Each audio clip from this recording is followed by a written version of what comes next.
Hey, everybody. Thank you for listening to the Goodness Village podcast. Today, we have the fun opportunity to sit down with one of our neighbors. She goes by the name LuluBell, which I love. And we're just going to sit down and hang out and see what's going on in her life. So, LuluBell, how are you doing? I'm doing just fine, and I'm glad I'm here on this broadcast. I am so glad. I know we tried to get you to do a podcast when we did them a couple months ago. You were busy. We weren't able to do it. So the fact that we can sit down and just hang out, I am so happy and fortunate that we can do this. So yeah, that's so many times that you have been asking. I appreciate you being here and hanging out. This is going to be fun. Okay. So the most important question is, do you have any cruises coming up? You love to go on cruises and vacations. We talk about cruising all the time. Anything in your schedule coming up? Last year, I was blessed with my caregiver who paid everything for the Alaskan cruise. Oh my gosh. That's Yes, so awesome. it was lovely. I loved it. It's like being in heaven on the ocean, but it was great. It's like Noah's Ark. Oh, yeah, absolutely. And cruise ships have everything. And of course, Alaska's beautiful to go to, right? Oh, Alaska, Canada, yeah. What was Beautiful areas. If you could name only one thing, your favorite thing about that cruise, what was it? Being in the ocean. Just the ocean? Just the ocean on the ship. Sailing. It's just like sailing in the sunset. I'm so envious. I want to go to Alaska on a cruise. Well, you're coming on a cruise for... I am. For the world that wants to know, I am going with my parents and my brother to Mexico actually next week. So when this records, it'll be in the past. But today, as we're recording, we're going next week. So I'm very excited to spend time with family and also just be on the water. So. Oh, yeah, that's good. You know what? Have you ever thought every time when you're on the cruise, on a ship, and you're on the ocean, there's no land, and you eat every 15 minutes? Oh, I'm very well aware. I've been on a great diet for the last month or so just to prepare for all the food I'm going to be eating next week on this cruise. And the restaurants are beautiful, too, and you can order whatever you want, and everything is free. I love it. So, LuluBell, for folks that are listening, you were one of our first Goodness Village neighbors. You moved in 2021, I believe. Is that right? August 10th, 2021, awesome. Handicap. Okay, so you're one of the ADA units. Yes. Okay. And I love it here. This is my home for the rest of my life.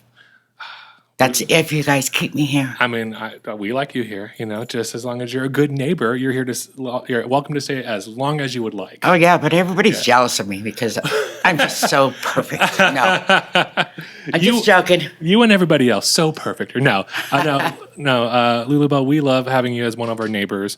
Being one of the first neighbors that have been part of the community, you've really been a big part of kind of creating the culture and the community that we've been able to build here for the last, 2.5, 3 years, right? The director, Kim, I listened to her broadcast, and she was so eminent by doing these tiny homes. She said she had it in the dreams, and she thought about it. And I'm glad she was here, or I wouldn't be here, sitting here talking with you or anybody else. Yeah, Kim is one of our biggest advocates and people that goes out into the Tri-Valley community to really show as many people as possible what Goodness Village is all about, which is fantastic. You and the other 27 neighbors here. Yes, but you got to count you and the angels here too, who helps us along in life. Yeah, because everyone is different. We walk different, we talk different, we eat different. So it's different the way life treats us and how we treat ourselves. Yeah. We think nothing can bother us. Well, it does bother us, you know? Yeah, we got 28 neighbors, 28 different stories, 28 reasons why people were unhoused, 28 reasons why they ended up in Goodness Village in the first place. Well, how I end up here in Goodness Village is that I had a life back when, in the 80s, 90s, when I had my sportswears. And I was doing a lot of jobs. And I had my 2 kids. I was married 12 years, divorced. and that didn't go well. Anyway, I got my license for my sportswears and things and ended up in Oklahoma. Okay. So when it comes to the Italians, your sister moves to Oklahoma and you don't. Your mother, and if you're not married and you don't have stuff to do or whatever, responsibilities, well, which I did have my 2 kids, but you have to follow one of the relatives to make sure that there's blood right there. Just in case very anything close to happens. family. Yes. Interesting. Yeah. Yes. Then they drag you into the middle of a lot of problems. And then you're dragged in. It's just like, okay, well, it's my fault. Well, no, it's not my fault. I didn't put myself in this position. Everyone else did. So I blame myself for listening. I was like, like a guinea pig. It's just like, okay, can we test this on you? No. Families are messy. Oh, believe me, family is messy. I want to say, let my sister rest in peace. She had passed away 3 weeks ago, and now everything is coming back. Well, let me go back before I was in Oklahoma. Okay. When me and my son was already grown up, and he was living his life. He was married, had my granddaughter. And then on top of that, my daughter and myself, we were by ourselves, and we went to church every Sunday. We went to Bible study. 17 years old, she turned around in a different life. And it got me to the point where I don't know what to do no more. I lost my way because my daughter lost hers. And it took me down to the gutter.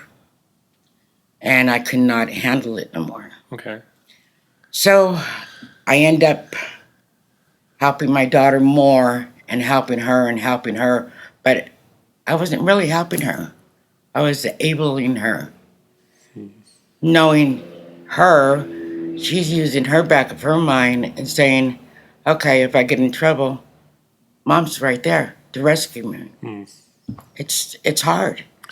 And a lot of parents, they think their kids are angels and they're take their shirts off or whatever and give you their last dollar or what. So, no, not these days and age. No, it's not. Well, knowing what I do know about you from living here, you do the best that you can and you try to be the most kind and loving as you can. So while you can look in hindsight in that moment and maybe see some things you can do differently, I feel like I know you enough to know that you did your best in that moment with the information that you had. So don't be so hard on yourself. I understand, but life is tough. Life is tough. Family is tough. It's not easy, but I still feel the blame because she's still out there, and I haven't spoken to my daughter within 4.5 years, almost 5 years now. I don't know if she's alive. I don't know where she's at. I do call the police department once in a while in Oklahoma to see if she's doing okay, but they don't know where she's at. So I got to live with that. Then, on top of that, I'm here. I used to live in my car. Well, not my car, the rental.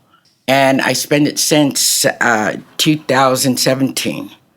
17, 18, 19, 20. So I've been waiting. I was in the car, but I made myself where I was not shuffled out of the society.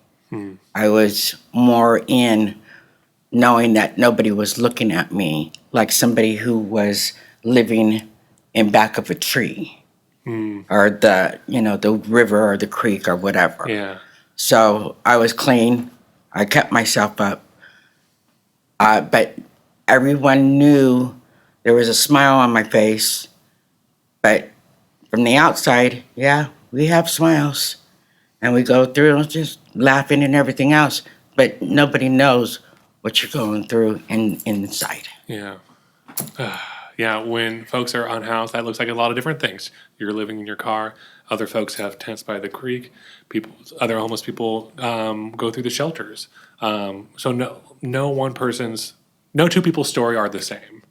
No, same thing. You don't walk the same. Yeah. You don't talk the same. Everybody's different in their own ways. Yeah.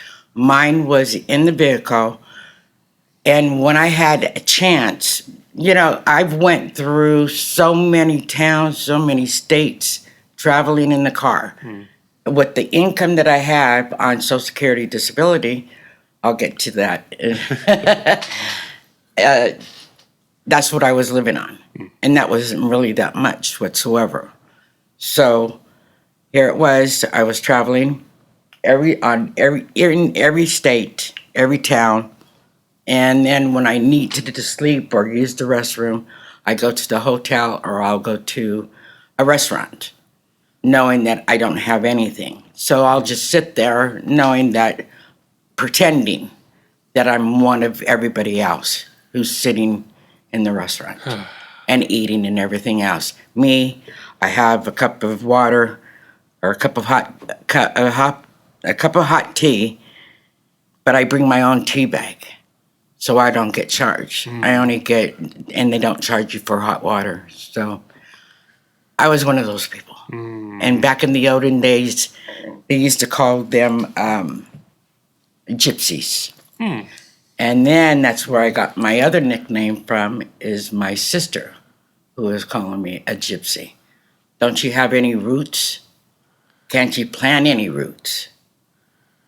But I didn't tell nobody, not even my family, not even my kids, what I was going through. They said, oh, well, then you're having fun. Yeah, I'm enjoying myself. Then we hang up when we're on the phone. Then it's like, okay, love you, goodbye. And right there, all the tears. Yeah, I could have had a river in that car. That's so difficult. Thank you for sharing that. That's really welcome. powerful, and I hope that people that are listening realize that that there are so many people that have different stories and different struggles, and they are not the what you assume to be, right? It's not what you see on the news or TV or what you think. Like, people that are unhoused for a million different reasons, and it looks very differently. Well, have you read that book?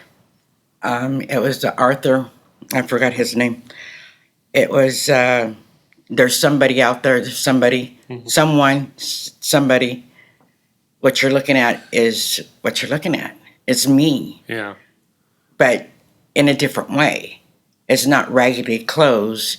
It's not dirt on my face, on my hands, oil hair, rats, gnats in my hair.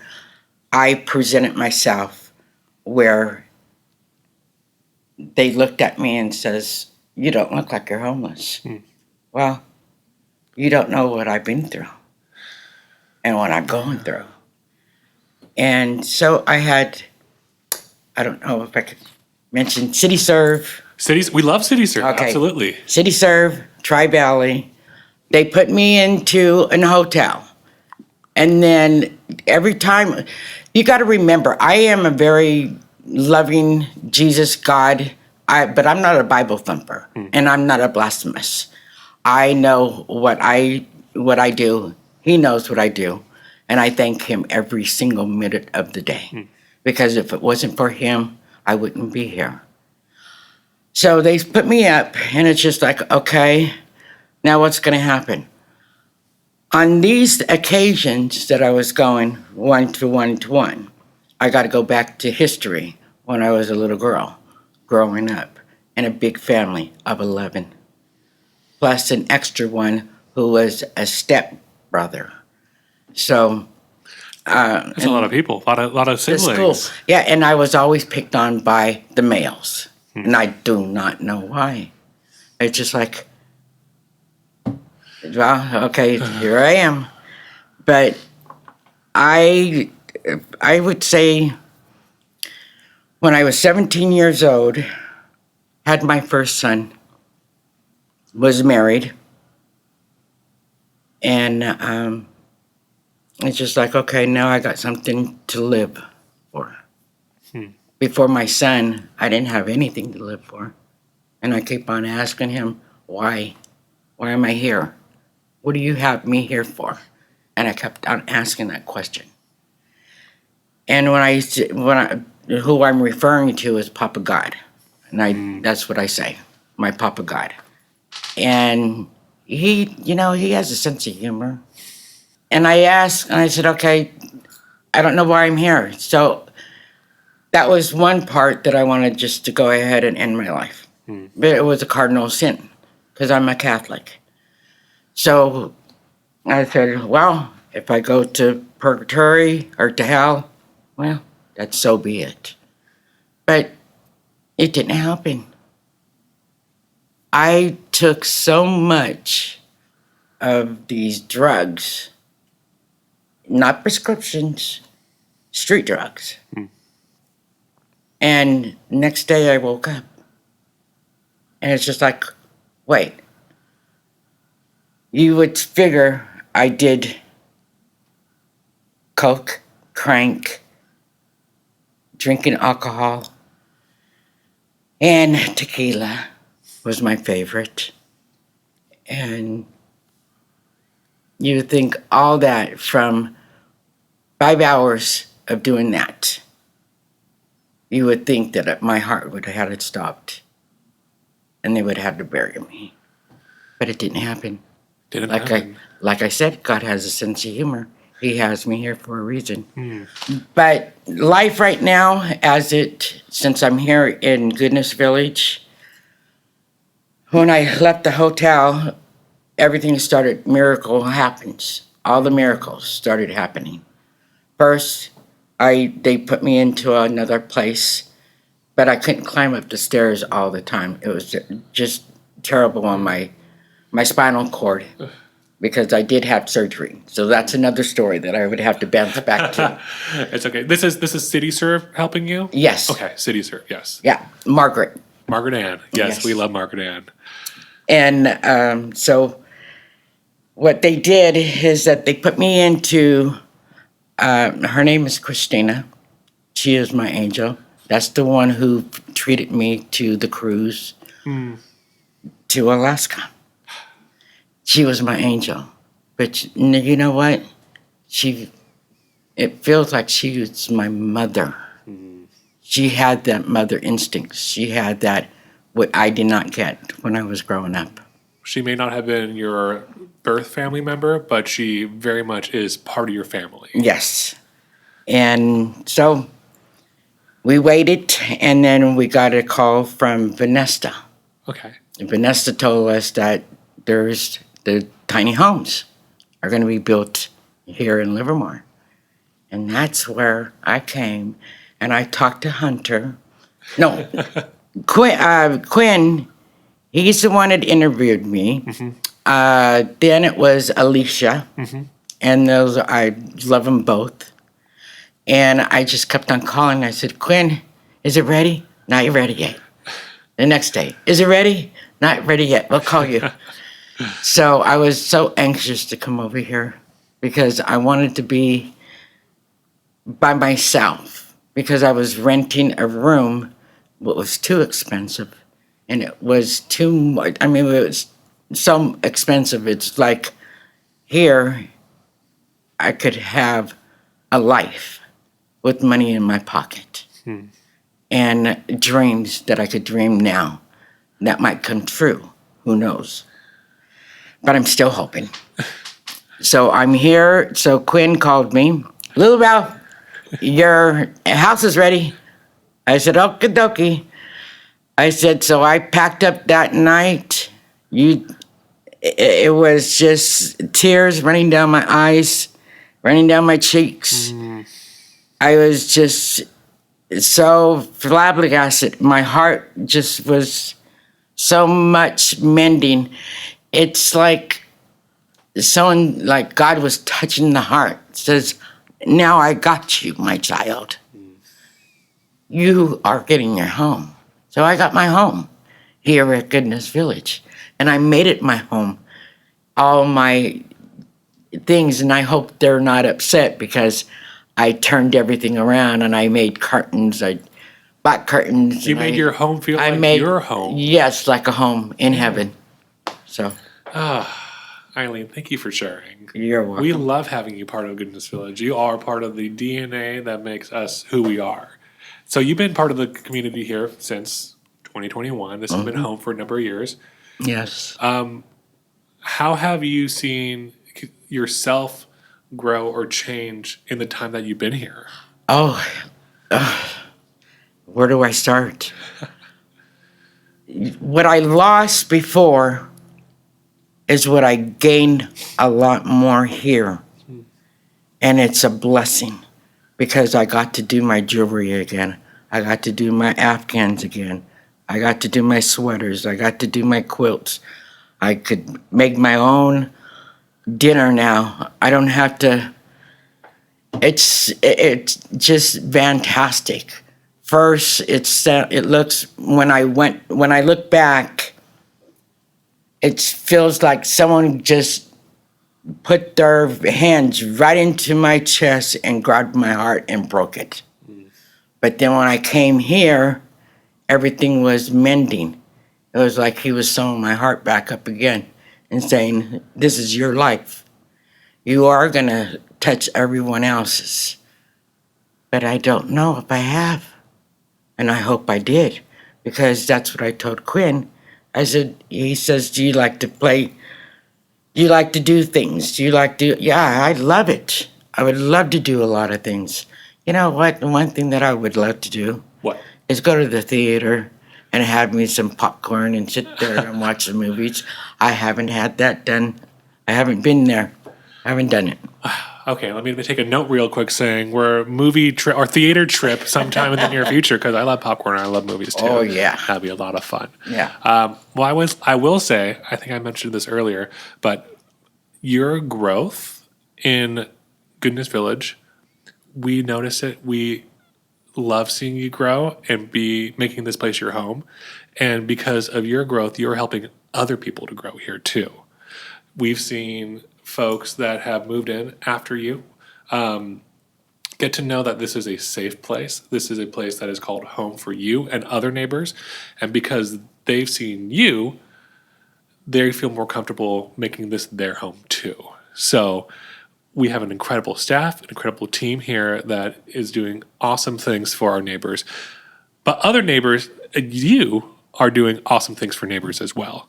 So I try my best. Believe me, I'm here for a reason, just like he said. Remember, I told you he had a sense of humor. He says, you're not going yet. I'm not done with you. So I'm here. And I taught one, there's one person that I attached myself to, and that was one who lives here. okay, one of our neighbors. And one of our neighbors. And I taught her. And I said, okay, this is good for you. It attract you from doing a lot of things, and you could do it. And I do the pour paint, and that's sculpturing the paints and everything else. And I led that on. Then I said, okay, well, here, I'll teach all crocheting if you want to learn crocheting. Knitting is not my thing at all. I've heard that those are two very different skill sets, right? But so you're taking your creativity and your artistry and showing it to other neighbors and passing it on. Yes, I love did marketing. I was wonderful when it came to marketing and selling my items to the blessed people who comes and joins us here at church, Crosswinds. Yep. Mm-hmm. And I thank them. And everything that I make and put up on the table to sell, I give 10% to the church and 10% to the Goodness Village. Because what they did for me is what I want to do for them. And I thought about my life here, and if anything did happen, I told them everything in this house stays in this house for somebody else to take over after I'm gone. Your heart to give back to this community is inspiring. Thank you for sharing it. You're welcome. Thank you for sharing. You're welcome. You're welcome. It's always a pleasure getting to hang out with you. I told you had to get Kleenex. Oh my goodness, I'm teary-eyed over here. I haven't made you laugh yet, but I got a lot of things. We can listen back to the tapes. I was laughing at a couple of things. Well, LuluBell, we can wrap this up. I just want to thank you for being part of the podcast and sharing your story and sharing your heart. And above that, thank you for being part of Goodness Village. Well, you're so welcome, and God bless each and every one of you, and I like to say thank you to Club 88. Club 88? Love that. What's Club 88? Club 88 is the one who supports Goodness Village with Kim and our angels. And plus, on top of that, you. We got to get a radio broadcast. Oh, well. We do got to get a radio broadcast with pictures and photos. Well, this podcast is the first step. I love that idea.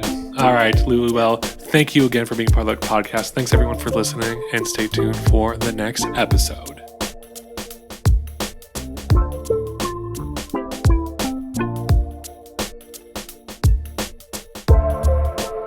Thanks for listening to the Goodness Village podcast. Production and recording was done by the Village's operations team and in collaboration with Crosswinds Church. Music was created by Club 88 member AJ Parr. If you want to know more about Club 88, this podcast, or Goodness Village, please visit our website at gvlivermore.org. Thanks again for listening to The Good Pod.